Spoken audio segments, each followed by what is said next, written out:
The morning of my sister's wedding, I stood in front of a mirror in a pale blue dress and told myself I was fine. Not the way you say it when someone asks, the way you say it to yourself, quietly, like an instruction. Like if you said it enough times, it would become the only true thing in the room. I was fine. I had always been fine. My name is Cecelia Drummond. I'm 81 years old. And for 53 years, I have kept something I have never once said out loud. Not to my sister, not to my husband, not to a single person alive. The man my sister married was the man I had been waiting for my entire life. Not in the way of fantasy or obsession, in the way of recognition. The way you look at someone across a room and think, without drama, without fanfare. There you are. I introduced them myself. I stood in Eleanor Marsh's living room on a November evening in 1963, cup of punch in my hand, and I said, "Patricia, this is James. James, this is my sister." And then I watched the rest of my life rearrange itself around that introduction. 3 months later, they were engaged. 4 months after that, I was standing at an altar in pale blue, holding white roses, smiling at my sister in the most beautiful dress I had ever seen. And I meant every smile. That is the part nobody prepares you for. The part where you love someone so completely that their happiness becomes more important than your own. And you don't realize until decades later that love like that has a weight to it, that carrying something quietly for long enough leaves a mark even when nobody can see it. I was her maid of honor. I held her bouquet, and I have never once regretted it. What I have done, what I am still doing at 81, is trying to find a name for what I carried instead. I need to tell you about James Whitfield before I tell you anything else, because none of this makes sense without understanding what kind of man he was. He was not remarkable on the surface. That is the first thing I want to say. He was 31 years old when I met him, working as a surveyor for the county. A quiet man with a careful way of listening that made you feel your words were landing somewhere they would be kept. He wasn't the kind of man who walked into a room and changed its temperature. He was the kind of man you noticed on the third conversation when you realized he had remembered everything from the first two. I met him in the autumn of 1963 at a church social in the town where Patricia and I grew up. We were introduced by the pastor's wife, which tells you something about the times. I was 28. Patricia was 25. We had both come with our mother, who attended these things with the focused intent of a woman who considered her daughter's unmarried status a project requiring active management. James and I talked for 2 hours that first evening about nothing consequential. The weather turning, a book we had both read, the particular quality of October light in that part of Ohio.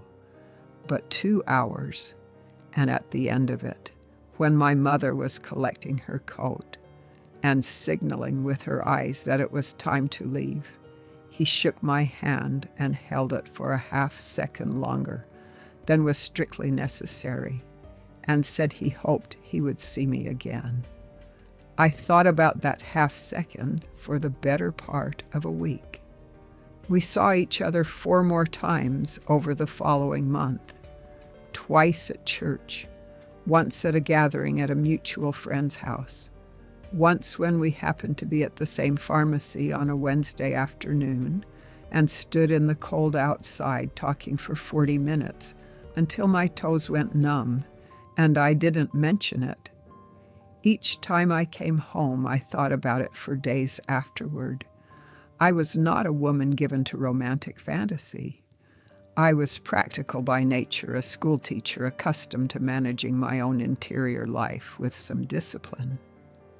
But there was something about James Whitfield that got underneath my discipline in a way I couldn't fully organize.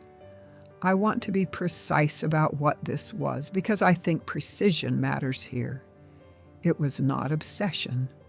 It was not the breathless infatuation of a younger woman. It was something quieter and more settled than that. The feeling of recognizing a person, of thinking without drama, without fanfare. There you are. As if he were something I had been expecting, without knowing I was waiting. I had not told Patricia any of this. We were close, Patricia and I. The kind of close that comes from sharing a bedroom for 18 years and a mother who communicated primarily through implication. But this felt private in a way I was still understanding. I needed to hold it a little longer before I handed it to anyone else, even her. That was my mistake. Or perhaps not a mistake. Perhaps just the shape of what was going to happen, regardless. Patricia met James at the mutual friends gathering in November. I introduced them myself, standing in Eleanor Marsh's living room with a cup of punch I wasn't drinking, and I watched them shake hands and exchange the ordinary pleasantries of two strangers being introduced, and I felt nothing particular in that moment. Why would I? He was a man I had spoken to 4 times. Patricia was my sister. The world was full of introductions. But Patricia called me the next morning. She said she couldn't stop thinking about him. She said his name twice in the first sentence, which with Patricia was a significant indicator. She said there was something about the way he listened. I know, I thought. I know exactly what you mean. What I said was, he seems very nice. She asked if I thought he might come to the Christmas social. I said I didn't know. She asked if I would find out, and there it was. The small hinge, the whole thing turned on. A sister asking a favor so ordinary. She didn't know she was asking anything at all. I found out. Of course I found out. I am not certain even now what I was hoping to learn. Perhaps I told myself I was simply gathering information. Perhaps I already understood, somewhere beneath the practical surface of myself, that what I was actually doing was stepping back, clearing the path, the way you do when you love someone more than you love the thing you want. James came to the Christmas social. He spent most of the evening talking to Patricia. I watched from across the room with my cup of punch and my composed expression, and I felt the shape of something closing. Not slamming, nothing dramatic, just a quiet door settling into its frame. They were engaged by March of 1964. Patricia called me from the kitchen telephone, her voice doing something I had never heard it do before. And I sat on the edge of my bed, and I said all the right things. Congratulations. He's wonderful. I'm so happy for you. I meant all of it. That was the thing I kept coming back to then and in the years since. I was happy for her. I loved my sister. Both of those things were completely true. And underneath them, also completely true. I was 29 years old, and I had recognized a person. And the person was going to marry my sister, and I was going to stand beside her when he did. I was her maid of honor.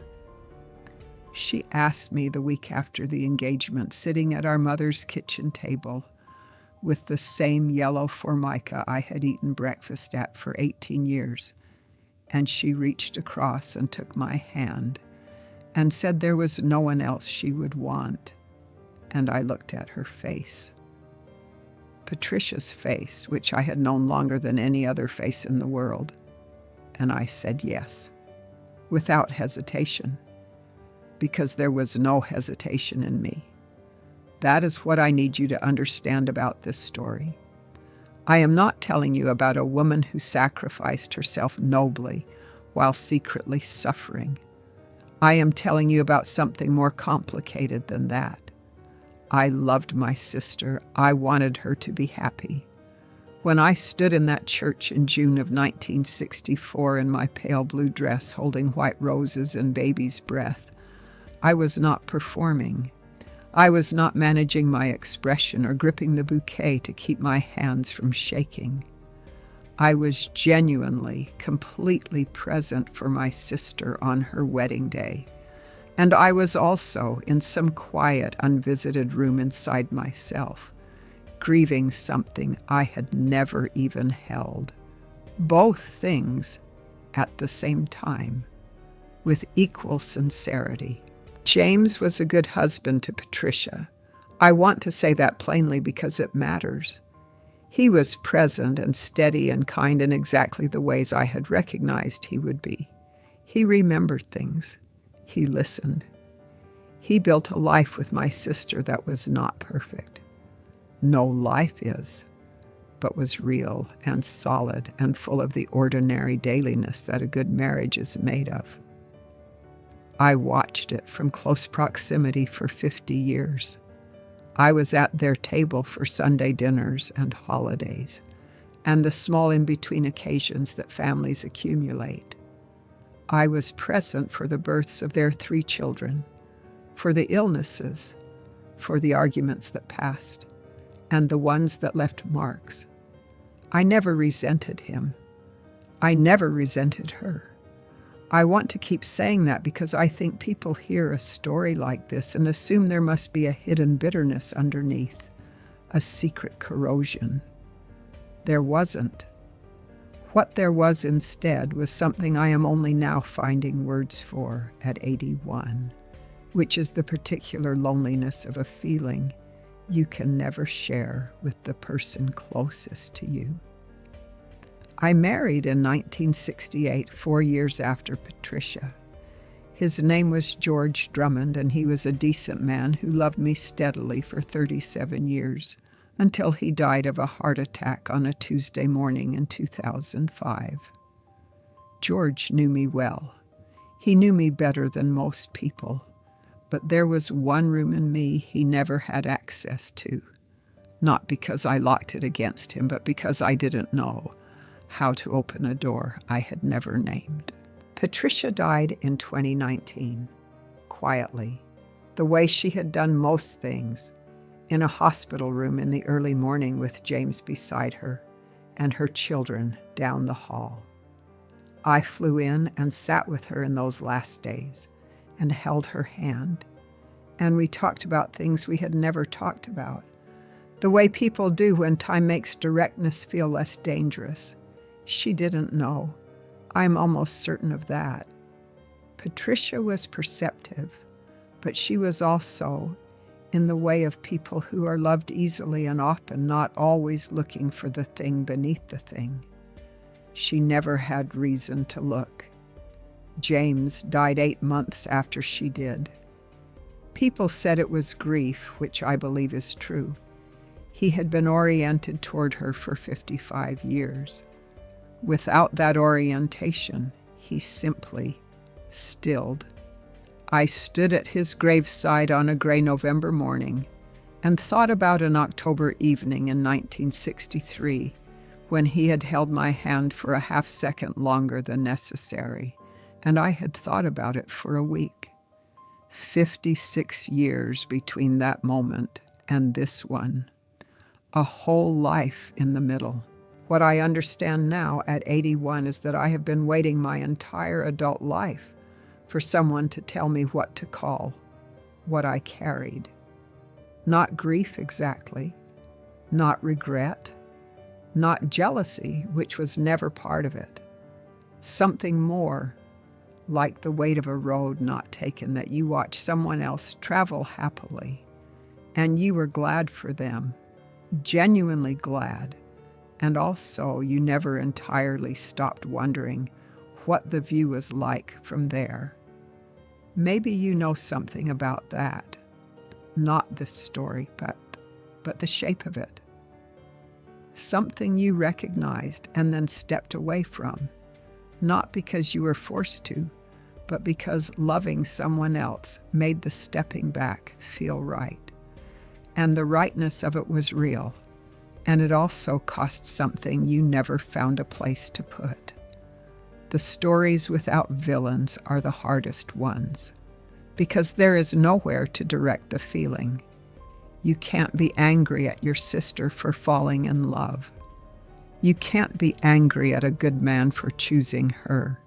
You can't even be angry at yourself for stepping back, because stepping back was the truest expression of who you were. You just carry it quietly, in a room with no door. Maybe you've been carrying something like that too.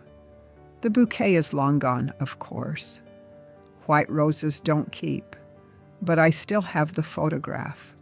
Patricia in her dress, James beside her, and me just to her left in pale blue, holding the flowers she had chosen, smiling in a way that was entirely real.